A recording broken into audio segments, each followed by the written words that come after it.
Seulement quitte South Africa. Agfoot the brother, wolf monkey, red guinean.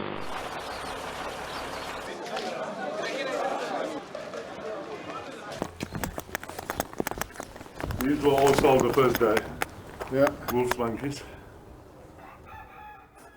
Until recently, these swamp monkeys were living in the forests of the Congo in Central Africa. Now they're in captivity in American zoos, described by the zoos as animals rescued from the bushmeat trade. Some species are indeed endangered by the bushmeat trade, in which anything that lives in the bush is considered food by the local people. But the real story of these monkeys is far less romantic. The monkeys were probably caught in the wild to order after a naive conservationist at San Diego Zoo was put in contact with a South African zoo owner who's also a dealer in wild animals. Are you interested in primates? Yes. I have. Can you mail you? I have the biggest shipment of primates that came out of the Congo that's ever come out of the Congo. Swiss nature photographer Karl Ammann has become concerned with this very negative aspect of the trade in endangered animal species. He sees most monkey exports as purely commercial transactions, not related to conservation, and creating unnecessary pressure on populations in the wild. The issue of exporting primates from Congo to the United States is a serious one in the context of how these animals were collected in the Congo. There is no way that under the Congo law they could have been legally collected. The only way to get your hands on baby primates of these numbers is by shooting the mothers, exporting the babies. And that is illegal even for CITES 2 animals. So they shouldn't have been exported to South Africa, they shouldn't have been imported into South Africa, they shouldn't have been exported from South Africa to the US. In the Congo, it's common to find monkeys being kept as pets. You can see them sitting by the roadside or near houses, often on a very short rope. Animals are also caught in the wild and brought to cities and villages to be sold. This always begins with the parents being killed to make capturing the young animals easier. As a result, there is tremendous pressure on the wild monkey populations, causing some species to be threatened with extinction. In the Congo capital Kinshasa, you can find dealers everywhere. Literally everything is for sale. Le chimpanzee, à combien? How much is a chimpanzee? Le chimpanzee, à combien? A chimpanzee costs $300. Combien? $300. When? Can I take a chimpanzee tomorrow? No, that's too quick. To get some answers, we went to Pretoria in South Africa to meet with animal dealer Mike Bester. We talked to Bester with a hidden camera. To get the ball rolling, we tell Bester we own a small zoo in Western Europe and we're interested in his animals. You know the PASAB, that's the African Association of Zoos? Yes. I sit on the board. Okay. I'm on the board. We have 7 board members. I'm one of them.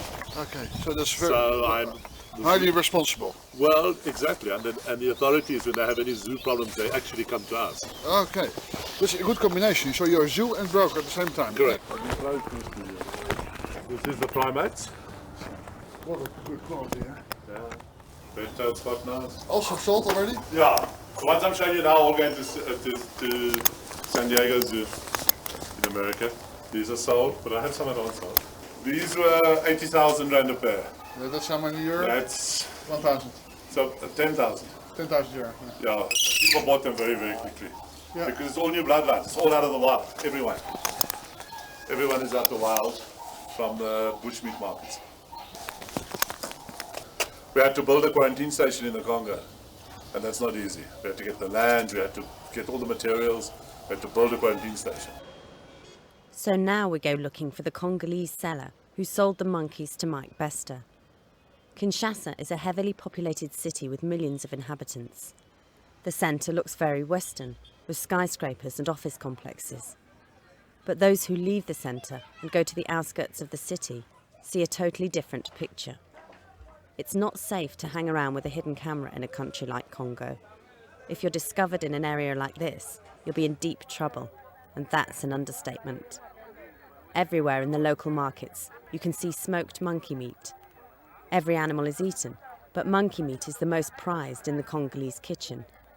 A smoked monkey costs about $9 here at the market, but a bit further along, we're offered a live monkey for $150.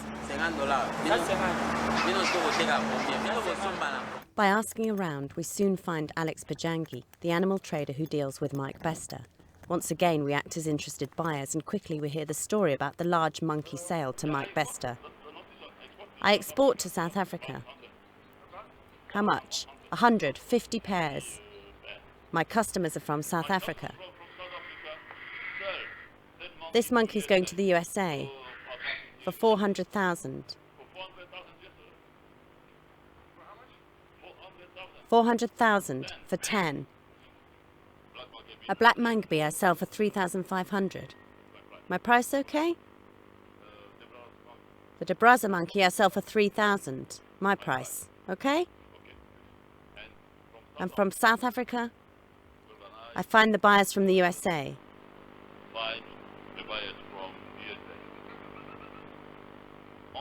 Only 10, not all the stock. I send it out discreetly. I only sell 10 for 400,000. We're going to an ape holding facility owned by a Madame Rifi. In about 20 cages, different sorts of primates are waiting for buyers. Madame Rifi endeavours to persuade us that the export of monkeys from Congo is forbidden. Papers? For the parrots? No, for the monkeys. Apes may not be exported, that's forbidden. That's completely different.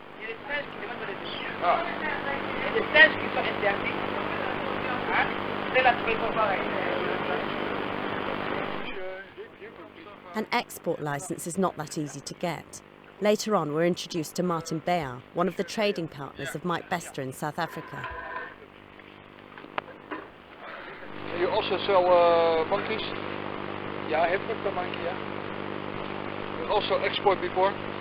Yeah, I exported before. I exported the monkey to South Africa last year. What did you export? What monkey you export? I export the brother, wolf monkey, red Kinon, 100,000 US dollar for 33 monkeys. 100,000. It's a lot of money. Yeah, it's money. They write on the paper, newspaper, that monkey make noise everywhere because that's meant to ship. Sell that monkey to America for 400,000. Okay, see you tomorrow. Bye. Nice car. We have a situation where over 100 primates were exported from Congo to South Africa. Some 34 of them went to the United States, a selected group of pretty selected primates.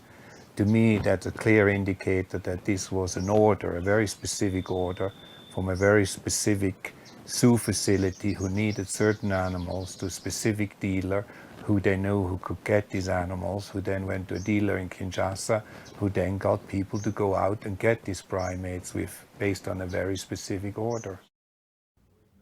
The monkeys were firstly transported from Kinshasa to Mike Bester in Pretoria in South Africa. In January 2006, Bester sent a price list round to his business contacts, where he offered the same kind of monkeys to the highest bidder. For example, Debraza monkeys and Allen's swamp monkeys were listed.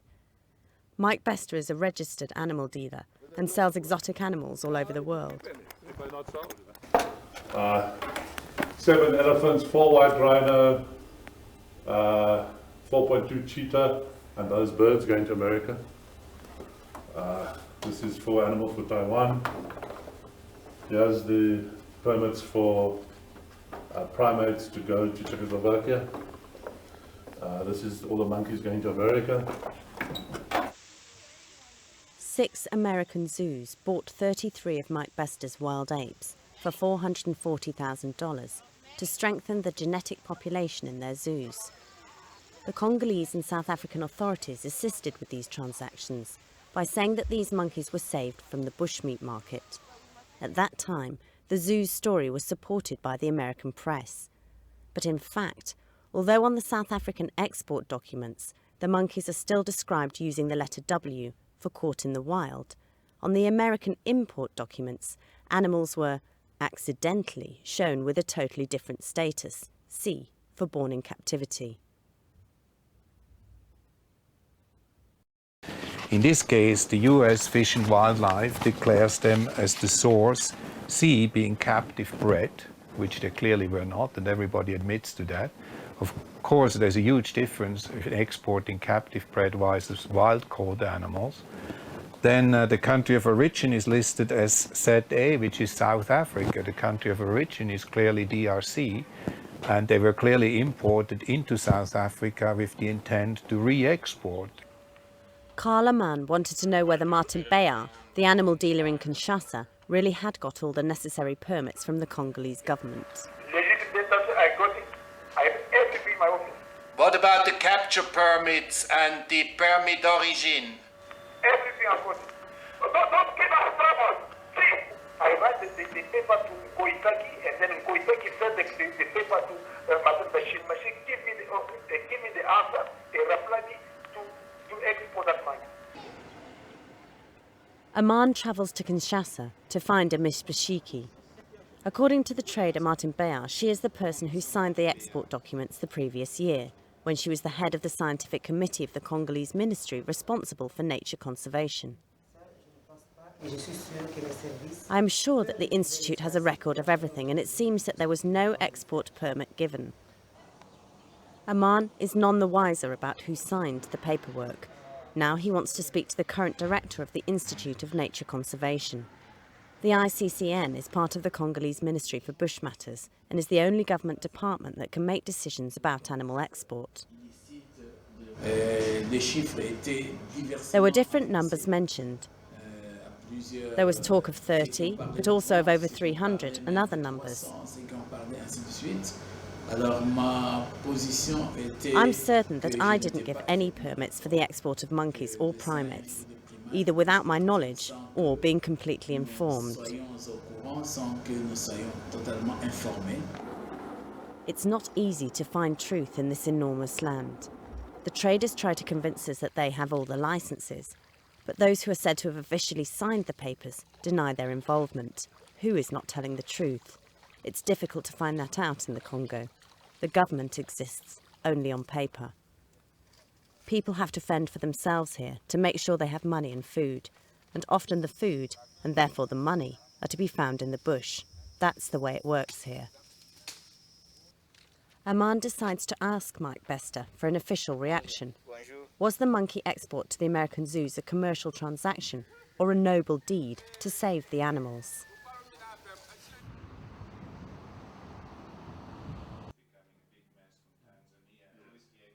The import permit comes first, so it doesn't say how many. Check out the permits. No, I think, The way I understand it, and you must remember, I've spoken to the guys that brought them in probably 40 or 50 times, because when I started wanting the stuff for San Diego, I obviously had to check out everything from one side to the other. And they told me that they were buying African greys in the marketplace and then collecting them up at one guy's house. And they saw a lot of these beautiful colored monkeys in the marketplace. And they started by buying up some of the monkeys, taking them to the dealer's place, and then trying to find out what were the possibilities of importing them into here. And I believe that they were literally they bought the most colorful ones that they could find on the market, not knowing a thing when they started. That's how they explained it to me. We have a situation where over 100 primates were exported from Congo to South Africa. Some 34 of them went to the United States, a selected group of pretty selected primates. To me, that's a clear indicator that this was an order, a very specific order from a very specific zoo facility who needed certain animals to a specific dealer who they knew who could get these animals, who then went to a dealer in Kinshasa, who then got people to go out and get these primates based on a very specific order. To me, what was interesting is I've got Karen's correspondence here, was species that they did not have a sufficient gene pool in the States, they didn't take. Although they said they would love to have them because they decided that it was absolutely pointless to take 2 or 3 of a species because they had no genetic, USA. They only took ones where there were fairly genetically stable groups in the States as new bloodlines. And that was clearly explained right from the beginning. I can show you correspondence on that as well. Mike Bester's monkey shipment is first flown from Johannesburg to Amsterdam on a KLM freight airplane. Here, the animals have 2 days' rest in a holding station, and then they're flown on again, on board KLM, to San Francisco, with San Diego Zoo as the final destination. But in 1999, KLM stopped transporting wild animals, saying, "We actually have three options: to start again with the transport of animals, to completely stop with the transport of animals, and another option is how we might have a middle ground, where we work only with certain parties who are known to be trustworthy."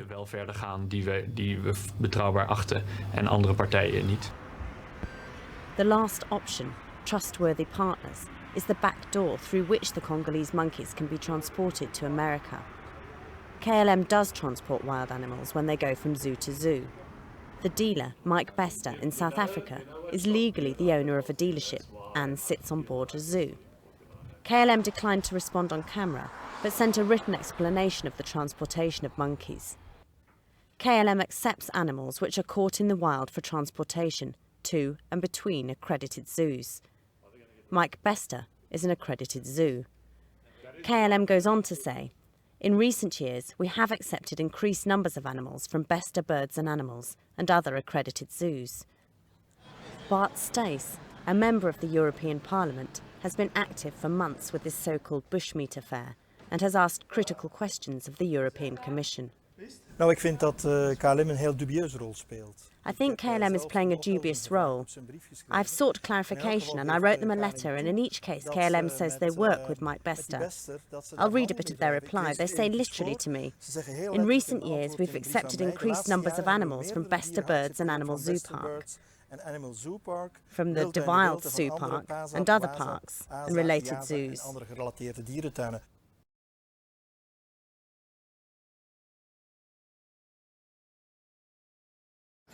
KLM shouldn't be out there advertising themselves to be different from the rest, different from the bad guys, by saying we don't do this kind of thing, and then they do it and get listed as it.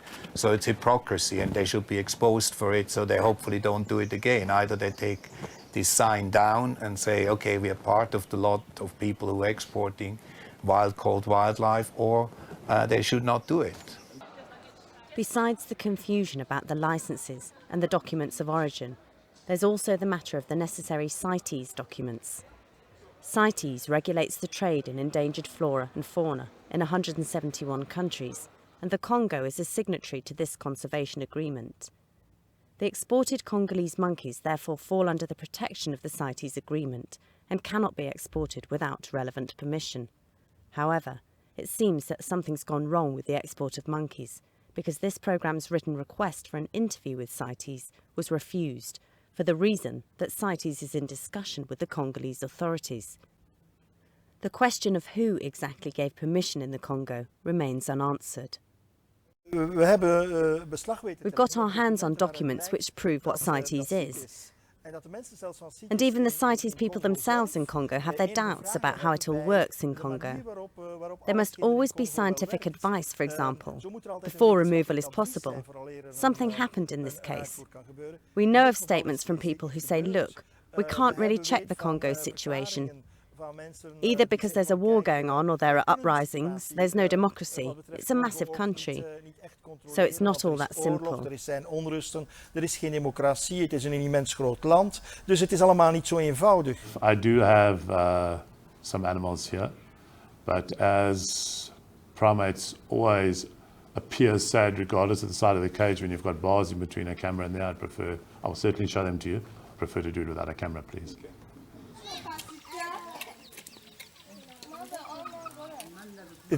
Wij zeggen het in Vlaanderen als volgt, het is de kat bij de melk. It is, as we say here, putting the cat next to the milk. It's asking for trouble. Someone who's both a dealer and a zoo owner, they can cheat. So as a member of the European Parliament, I decided it was my job to put a parliamentary question down and to see how we can approach this matter from a legal perspective, against abuse of this sort. Let's be honest, this is a scandal.